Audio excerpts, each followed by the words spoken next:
Doctor A K. Ojha online class में सभी का स्वागत है। एनसीईआरटी की सीरीज बनाई जा रही है class 6 to class 12 for all subjects. उसमें अभी हिस्ट्री और इकोनॉमिक्स को साथ साथ चलाया जा रहा है।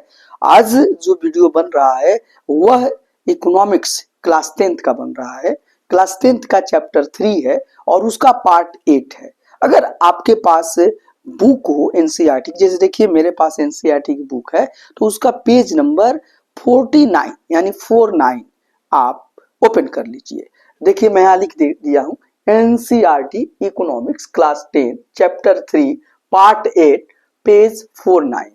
और ये जो चैप्टर है ये चैप्टर का नाम ही है मुद्रा और साख यानी मनी एंड क्रेडिट। मनी और क्रेडिट के बारे में चर्चा करने जा रहे हैं।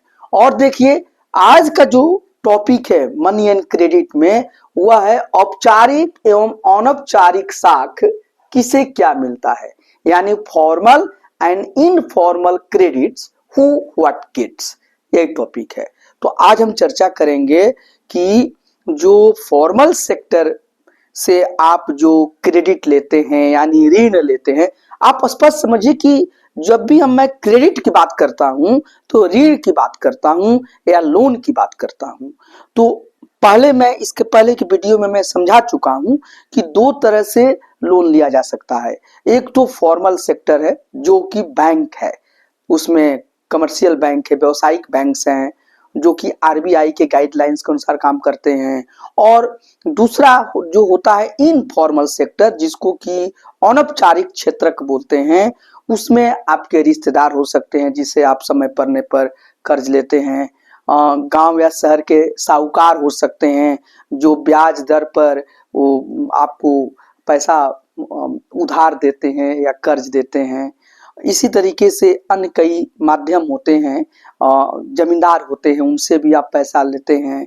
तो ये सब अनौपचारिक कहे जाते हैं, इन पर किसी का कंट्रोल नहीं होता है और यह अपना सूद लेने के लिए एक तरह से ऐच्छिक होते हैं, मनमाना अपने मूलधन पर ये ब्याज या इंटरेस्ट वसूलते हैं। जबकि ये सब बात औपचारिक सेक्टर जो है यानी कि औपचारिक क्षेत्र का अर्थात कि फॉर्मल सेक्टर जो है जो आरबीआई की गाइडलाइन से चलते हैं, जिसमें बैंक और कोऑपरेटिव सोसाइटीज हैं, उसमें नहीं है। वो एक निश्चित रेट पर ही और मिनिमम रेट पर आपको वहां से क्रेडिट मिल जाता है या लोन मिल जाता है। तो ये सब मैं चर्चा कर चुका हूँ। आपसे मैं बार बार इस बात की गुजारिश करता हूँ कि अगर आप अभी तक डॉक्टर ए.के. ओझा यूट्यूब चैनल को सब्सक्राइब नहीं किए हैं तो प्लीज कर लीजिए और आप इसे अपने फ्रेंड्स को भी शेयर कीजिए ताकि वो भी बेनिफिटेड हो। और इसी के साथ साथ आप कमेंट भी करें और लाइक करेंगे, आपको पसंद आएगा, मेरा ये विश्वास है। क्योंकि बुक तो आपके पास ही है, हमारा काम है उसको और आसान तरीके से आपके मन मस्तिष्क में उसको डाल देना। यही एक टीचर का काम होता है। इसीलिए कहा जाता है कि टीचिंग इज एन आर्ट, शिक्षण एक कला है। अब देखिए ये जो बुक है एनसीईआरटी की क्लास 10th की, उसमें लिखा है आर्थिक विकास की समझ यानी अंडरस्टैंडिंग इकोनॉमिक डेवलपमेंट। आप आर्थिक विकास या इकोनॉमिक डेवलपमेंट को समझना चाहते हैं तो उसकी समझ इस बुक को ठीक से पढ़ने से आपको आएगी, इसलिए आप इसके एक एक लाइन को आप समझिए। अब देखिए आपके बुक में यहाँ पर देख लीजिए कि एक ग्राफ दिया गया है, हिंदी में उसको आलेख लिखा है। तो ये ग्राफ है, यहाँ पर ग्राफ 2, ग्राफ 1 का मैं चर्चा कर चुका हूं, तो ये ग्राफ 2 है। और ये ग्राफ 2 पहले मैं ये पढ़ने के पहले मैं ये ग्राफ को समझा देता हूं ताकि आपको मैं जब ये इसका लाइन बाय लाइन पढ़ूंगा तो आपको बहुत ये समझ में आएगा। तो पहले ये समझिए क्या लिखा है, टॉपिक क्या है, formal and informal credits who what gets, यानी औपचारिक और अनौपचारिक साख किसे क्या मिलता है, यही है। अब इसमें चर्चा किया गया है शहरी परिवारों द्वारा लिए गए कुछ ऋण का कितना प्रतिशत औपचारिक यानी फॉर्मल सेक्टर से और कितना प्रतिशत अनौपचारिक यानी इनफॉर्मल सेक्टर से आता है, यही बताया गया है। कि देखिए इसके आलेख 1 में ग्रामीण सेक्टर में या ग्रामीण क्षेत्रों के क्रेडिट या ऋण की या लोन की या ब्याज आपकी उधार की बात की गई थी। इसमें शहरी परिवारों की बात की गई है, ये बात याद कीजिएगा। तो जो शहर में परिवार रहते हैं वह जो कहीं से पैसा उधार लेते हैं या कर्ज लेते हैं, ऋण लेते हैं, उसी को हम क्रेडिट कहते हैं। तो जब क्रेडिट लेते हैं तो वो कहाँ से लेते हैं, कितना प्रतिशत वह फॉर्मल सेक्टर से लेते हैं यानी औपचारिक क्षेत्र से लेते हैं। और सीधी सी बात है कि औपचारिक क्षेत्र मतलब बैंक्स और कोऑपरेटिव सोसाइटीज होती हैं जो रिजर्व बैंक ऑफ इंडिया के द्वारा रेगुलेट होती हैं, गाइड होती हैं।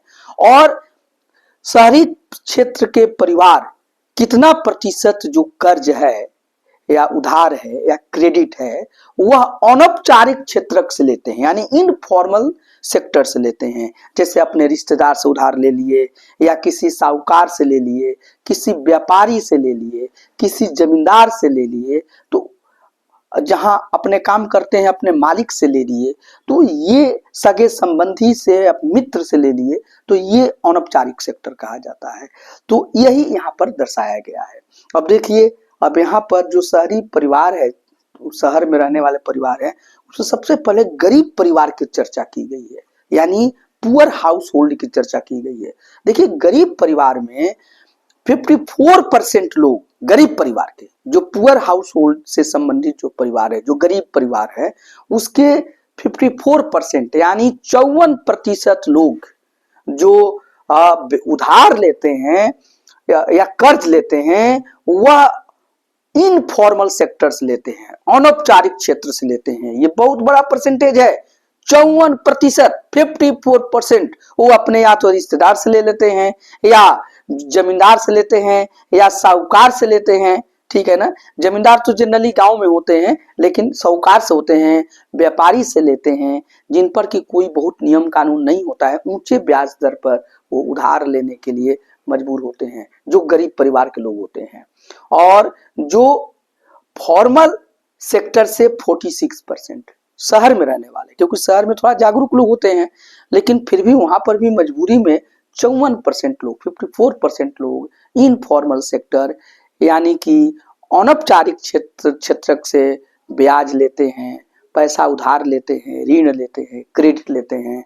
और मात्र उससे 46% लोग ही फॉर्मल सेक्टर यानी बैंक्स और कोऑपरेटिव सोसाइटी से वो बोरो करते हैं, उधार लेते हैं, कर्ज लेते हैं, ऋण लेते हैं, क्रेडिट लेते हैं। ठीक है, तो ये बिल्कुल आपको समझ में आ गया। अब देखिए, कम संपत्ति वाले परिवार, अब उस परिवार की यहाँ चर्चा, यहाँ पर 4 देखिए डायग्राम दिया गया है। तो जो कम संपत्ति वाले परिवार हैं, ये तो गरीब हो गए, इनके पास संपत्ति न के बराबर है, लेकिन जिसके पास थोड़ी कम संपत्ति है, तो ऐसे जो परिवार है यानी house hold with few assets, ऐसे लोग क्या करते हैं कि देखिए, अब जो यहाँ पर इनफॉर्मल सेक्टर से जो उधार लेने की जो प्रवृत्ति यहाँ पर घट रही है, यानी 38% लोग इनफॉर्मल सेक्टर से इसमें लेते हैं, यानी अपने रिश्तेदार से, व्यापारी से, साहूकार से ये लोग उधार लेते हैं या क्रेडिट पाते हैं, लेते हैं। और 62% लोग, 62% लोग ये फॉर्मल सेक्टर से लोन लेते हैं या उधार लेते हैं, कर्ज लेते हैं।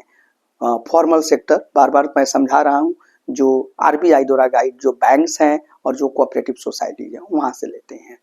तो यहाँ पर ये है।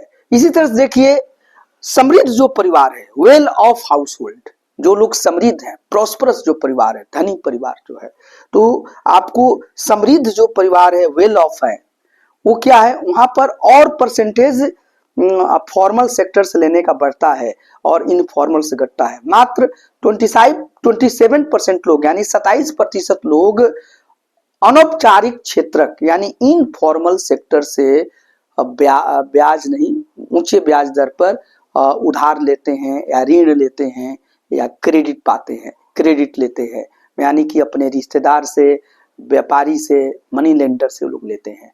और 73% लोग यहाँ पर फॉर्मल सेक्टर से ले रहे हैं, यानी कि आरबीआई द्वारा गाइडेड बैंक्स और कोऑपरेटिव सोसाइटी के माध्यम से वो लेते हैं 73%।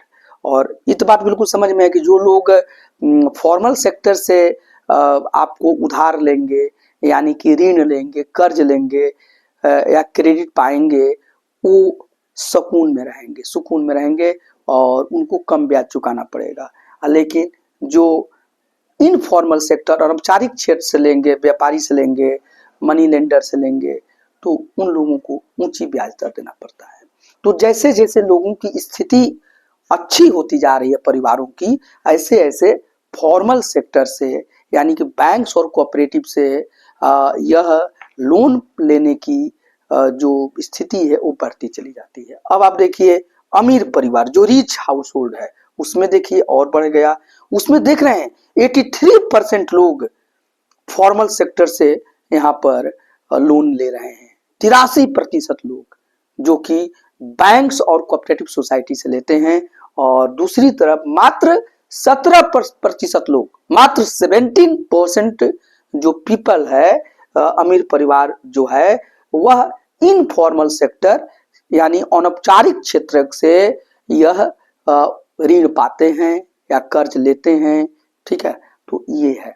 तो आपको ये पता है कि लोगों की जो शहरी क्षेत्र में लोग कितना समृद्ध है उस पर भी ये डिपेंड करता है कि कौन किस सेक्टर से लोन ले रहा है। तो यही बात यहाँ पर समझाया गया है। हमें लगता है कि आपको समझ में आया होगा। अब इसको मैं पढ़ रहा हूँ, फिर से मेरी बात को सुनिए। देखिए आलेख 2 में शहरी क्षेत्रों के लोगों के लिए ऋण में यानी कि क्रेडिट के औपचारिक यानी फॉर्मल और अनौपचारिक यानी इनफॉर्मल महत्व को दिखाया गया है। आलेख में गरीब से अमीर लोगों को 4 भागों में बांटा गया है। आप देख सकते हैं कि शहरी क्षेत्र के निर्धन परिवारों की कर्जों की 54% यानी कि 54% जरूरतें अनौपचारिक यानी कि इनफॉर्मल सोर्सेस से पूरी होती है। इसकी तुलना में आप शहरी इलाकों के अमीर परिवारों से कीजिए, आप क्या देखते हैं?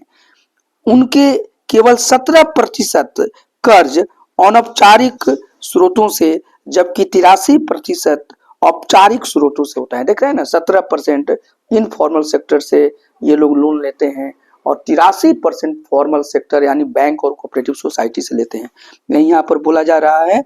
और इसी तरह की तस्वीर ग्रामीण क्षेत्रों में भी है। अमीर परिवार औपचारिक ऋणदाताओं से सस्ता ऋण ले रहे हैं, जबकि गरीब परिवारों को कर्ज के लिए बहुत सारा पैसा देना पड़ता है।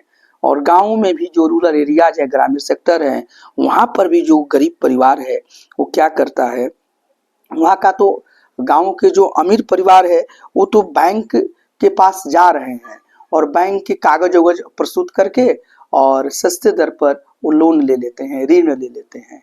लेकिन जो गरीब परिवार है वहाँ एक तरीके से महाजन के अंदर, मनी लेंडर के पास, जमींदार के हाथ में वो फंस जाते हैं, ऊंची दर पर ब्याज लेते हैं जिसे वो कभी चुका ही नहीं पाते हैं। और इस तरह से वो ऋण के जाल में, डेब्ट ट्रैप में फंसते चले जाते हैं। अंततः उनको अपनी संपत्ति के कुछ हिस्से को बेचकर और उस कर्ज को चुकाना पड़ता है और उनकी स्थिति और गरीब बनती चली जाती है। तो आपको समझाए हैं।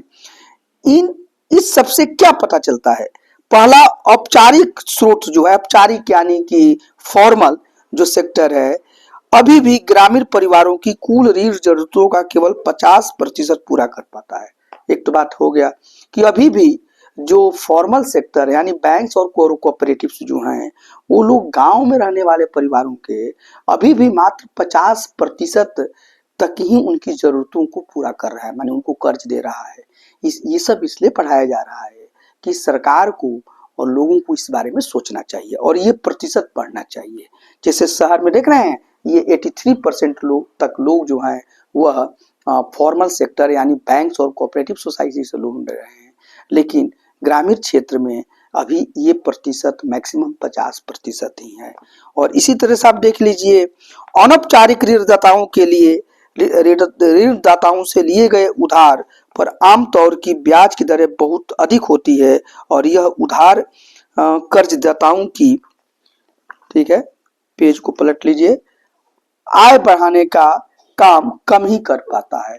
और इससे ये निकलता है कि जो लोग बैंक और कोऑपरेटिव सोसाइटीज यानी कि फॉर्मल सेक्टर या औपचारिक क्षेत्र को छोड़ के जो लोग अनौपचारिक क्षेत्र जिस पर कि किसी का कोई नियंत्रण नहीं है, जैसे जो मनी लेंडर हैं, महाजन है, बड़े व्यापारी है, या जो सूद पर पैसे चलाते हैं, उनसे अगर कोई ऋण या कर्ज लेता है तो उसको ऊंची दर पर उसको उस पैसे को चुकाना पड़ता है, और जो कि वो लोग चुका ही नहीं पाते हैं, उनकी स्थिति और बिगड़ती चली जाती है।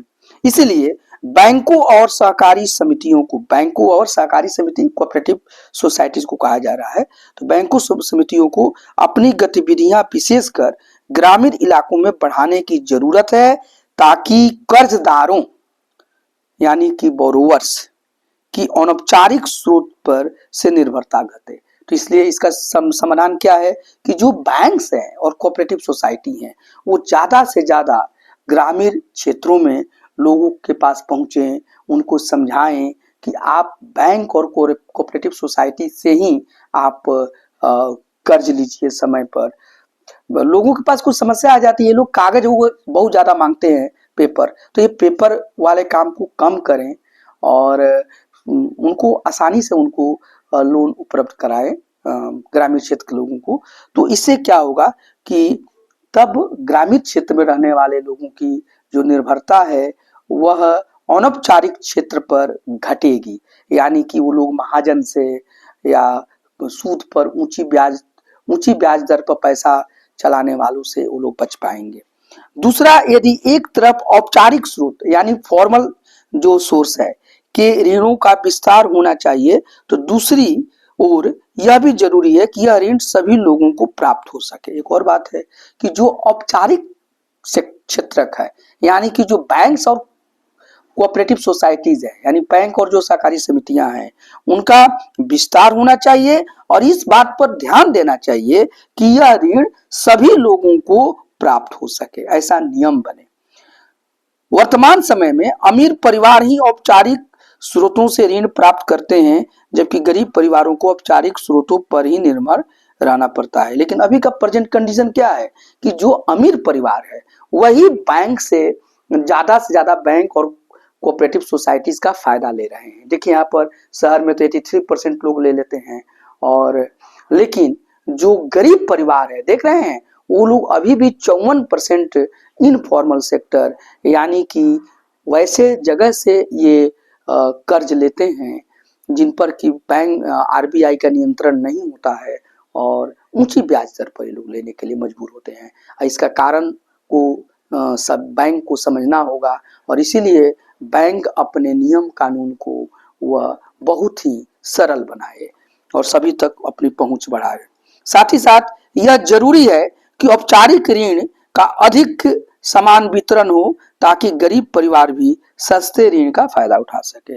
तो इसका निष्कर्ष यही हुआ कि जो औपचारिक लोन है, ऋण है, यानी कि फॉर्मल सेक्टर से जो लोन या क्रेडिट है उसको उसका विस्तार ज्यादा से ज्यादा दिया जाए, और जी उससे क्या होगा कि उसी से जो गरीब परिवार है वो लाभान्वित होंगे, फायदा उठाएंगे, और वे लोग गरीबी से निजात पाएंगे, गरीबी से छुटकारा पाएंगे, और हमारा जो देश है भारत वह समृद्धि की तरफ अग्रसर होगा। तो हमको लगता है कि आपको बिल्कुल ये समझ में आ गया है, और जितने भी जो मैं वीडियो बनाता हूँ सभी का लिंक एक प्लेलिस्ट के रूप में आपको डिस्क्रिप्शन बॉक्स में मिल जाएगा।